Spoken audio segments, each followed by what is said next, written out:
Hi friends, welcome to ವರ್ಷ ಅಡುಗೆ ಮನೆ. ನಾವಿವತ್ತು ಕೇಕನ್ನು ಹೇಗೆ ಮಾಡೋಣ ಅಂತ ನೋಡೋಣ. ಹೊರಗಡೆ ತರುವುದಕ್ಕಿಂತ ಮನೆಯಲ್ಲೇ ಮಾಡಿಕೊಡುವುದರಿಂದ ಹುಡುಗರು ತುಂಬ ಇಷ್ಟಪಟ್ಟು ತಿಂತಾರೆ ಮತ್ತು ಆರೋಗ್ಯಯುತವಾಗಿ ಇರ್ತದೆ. ಹೊರಗಡೆ ಹೇಗೆ ಮಾಡಿದ್ರೆ ಏನೇನು ಕೆಮಿಕಲ್ ಹಾಕಿರ್ತಾರೋ ಗೊತ್ತಿರುವುದಿಲ್ಲ.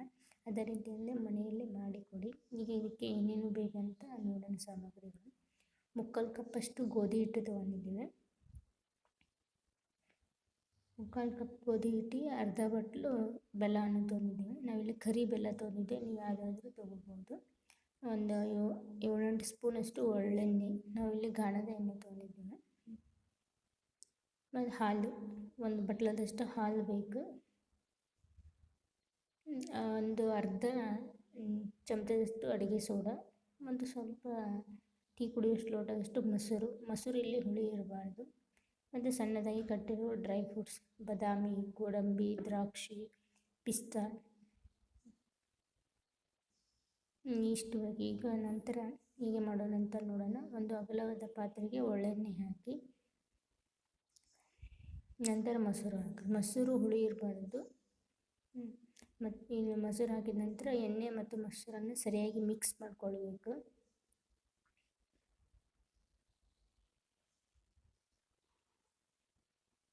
ಈ ರೀತಿ ಮಿಕ್ಸ್ ಆಗಬೇಕು.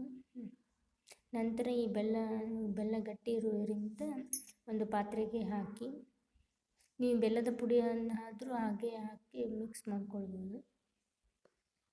ಮೊಸರು ಮತ್ತು ಒಳ್ಳೆಣ್ಣೆ ಮಿಶ್ರಣಕ್ಕೆ ಹಾಕಿ ಮಿಕ್ಸ್ ಮಾಡ್ಬೋದು. ಇಲ್ಲಿ ಬೆಲ್ಲ ಗಟ್ಟಿ ಇರೋದರಿಂದ ನಾವು ಬೆಲ್ಲವನ್ನು ಸ್ವಲ್ಪ ಕರಗಿಸ್ತಾ ಇದ್ದೀವಿ. ಸ್ವಲ್ಪ ನೀರು ಹಾಕಿ ಕರಗಿಸಿ ಅದು ತಣ್ಣಗಾಗಲು ಬಿಡಬೇಕು. ನಂತರ ಈ ಮೊಸರು ಮತ್ತು ಎಣ್ಣೆ ಮಿಶ್ರಣಕ್ಕೆ ಗೋಧಿ ಹಿಟ್ಟು, ಸೋಡಾ ಪುಡಿ, ಬೆಲ್ಲವನ್ನು ಹಾಕಿ ಚೆನ್ನಾಗಿ ಮಿಕ್ಸ್ ಮಾಡ್ಕೊಳ್ಬೇಕು ಅಂಟಿಲ್ಲದ ಹಾಗೆ. ಅದು ವಿಡಿಯೋ ಸ್ವಲ್ಪ ಸ್ಕಿಪ್ ಆಗಿದೆ. ನಂತರ ಒಂದು ಪಾತ್ರೆಗೆ ಎಣ್ಣೆ ಹಾಕಿ, ಎಣ್ಣೆನ ಎಲ್ಲ ಕಡೆ ಸ್ಪ್ರೆಡ್ ಮಾಡಿ, ಮತ್ತು ನಂತರ ಗೋಧಿ ಹಿಟ್ಟನ್ನು ಹಚ್ಚಿಬಿಡಿ. ನಾವಿಲ್ಲಿ ಅಲ್ಯೂಮಿನಿಯಂ ಪಾತ್ರೆಯನ್ನು ತೊಗೊಳ್ತಿದ್ದೆ. ನೀವು ಸ್ಟೀಲಿನ ಪಾತ್ರೆಯನ್ನು ತೊಗೊಳ್ಳೋದ್ರಿಂದ ಸೀದೋಗುತ್ತೆ. ಅದರಿಂದ ಇಲ್ಲಿ ಅಲ್ಯೂಮಿನಿಯಂ ಪಾತ್ರೆಯನ್ನು ತೊಗೊಂಡಿದ್ದೇವೆ. ನೀವು ಕೇಕ್ ಮಾಡುವ ಪಾತ್ರೆ ಇದ್ದರೆ ಅದರಲ್ಲಾದರೂ ಮಾಡ್ಬೋದು. ಈಗ ಮಿಕ್ಸ್ ಮಾಡಿದಂಥ ಟೆಕ್ಸ್ಚರನ್ನು ಇದರಲ್ಲಿ ಹಾಕಿ ಮೇಲ್ಗಡೆ ಡ್ರೈ ಫ್ರೂಟ್ಸ್ ಹಾಕ್ತಾಯಿದ್ದೀವಿ. ನೀವು ಮೇಲ್ಗಡೆ ಆದರೂ ಹಾಕ್ಬೋದು, ಅಥವಾ ಹಿಟ್ಟು ಮಿಕ್ಸ್ ಮಾಡುವಾಗ ಆದರೂ ಹಾಕ್ಬೋದು. ಹಿಟ್ಟು ಮಿಕ್ಸ್ ಮಾಡುವಾಗ ಕೇಕಿನ ಮಧ್ಯದಲ್ಲಿ ಸಿಗ್ತದೆ, ಇದು ಆದರೆ ಮೇಲೆ ಇರ್ತದೆ. ಈ ರೀತಿ ಹಾಕಿ ಡ್ರೈ ಫ್ರೂಟ್ಸ್ ಹಾಕಿ ಸ್ವಲ್ಪ ಫ್ರೆಶ್ ಮಾಡಬೇಕು. ನಂತರ ಇಲ್ಲೊಂದು ಹಳೆ ಕುಕ್ಕರ್ ಅಥವಾ ಹಳೆ ಪಾತ್ರೆ ಯಾವುದಾದ್ರೂ ಬಳಸ್ಬೋದು. ಇದನ್ನು ಒಂದು 10 ನಿಮಿಷ ಬಿಸಿ ಮಾಡಬೇಕು. ಇದು ಸರಿಯಾಗಿ ಬಿಸಿ ಆಗಬೇಕು ಮೊದಲು. ನಂತರ ಇದಕ್ಕೆ ಉಪ್ಪನ್ನು ಹಾಕಬೇಕು. ಇಲ್ಲಿ ಹರಳು ಉಪ್ಪು ಹಾಕಿದ್ದೀವಿ, ನೀವು ಸಣ್ಣ ಉಪ್ಪಾದರೂ ಹಾಕ್ಕೊಳ್ಳೋದು, ಅಥವಾ ಪಾತ್ರೆ ಇಡುವ ಸ್ಟ್ಯಾಂಡ್ ಇರ್ತದಲ್ಲ, ಸ್ಟ್ಯಾಂಡ್ ಆದರೂ ಇಡ್ಬೋದು. ಇದು ಮೊದಲು ಚೆನ್ನಾಗಿ ಬಿಸಿ ಆಗಬೇಕು. ನಂತರ ಈಗ ಮಿಕ್ಸ್ ಮಾಡಿ ಹಾಕಿರುವಂಥ ಟೆಕ್ಸ್ಚರನ್ನು ಇದರಲ್ಲಿ ಇಟ್ಟು ಕುಕ್ಕರನ್ನು ಮುಚ್ಚಿ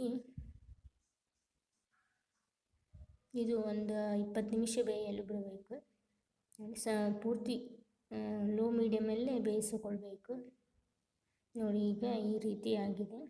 ಈಗ ಇದು ಆಗಿದೆ ಇಲ್ಲ ಅಂತ ಹೇಗೆ ಟೆಸ್ಟ್ ಮಾಡೋದಂದರೆ, ಒಂದು ಚಾಕು ಅಥವಾ ಟೂತ್ಪಿಕ್ ಕಡ್ಡಿಯನ್ನು ತೊಗೊಂಡು ಇದರಲ್ಲಿ ಚುಚ್ಚಿ ಇದಕ್ಕೆ ಅಂಟುಕೊಂಡ್ರೆ ಇನ್ನೂ ಒಂದು 5 ನಿಮಿಷ ಬೇಯಲು ಬಿಡಿ. ಇದು ಅಂಟ್ತಾ ಇದೆ, ಇನ್ನೂ ಒಂದು 5 ನಿಮಿಷ ಸರಿಯಾಗಿ ಬೇಯಬೇಕು. ಈಗ ನೋಡಿ, ಬೇಯ್ದ ನಂತರ ಈಗ ನೋಡೋಣ. ನೋಡಿ, ಯಾವುದೇ ರೀತಿ ಹತ್ತೋದಿಲ್ಲ ಕೇಕ್. ಈಗ ಸರಿಯಾಗಿ ಕೇಕ್ ರೆಡಿಯಾಗಿದೆ. ಇದನ್ನು ಒಂದು 10 ನಿಮಿಷ ಆರಲು ಬಿಡಬೇಕು. ಆರಿದ ನಂತರ ಒಂದು ತಟ್ಟೆಗೆ ಹಾಕಿ ನೋಡಿ, ರುಚಿಕರವಾದ ತುಂಬ ಚೆನ್ನಾಗಿ ಬಂದಿದೆ. Thank you for watching.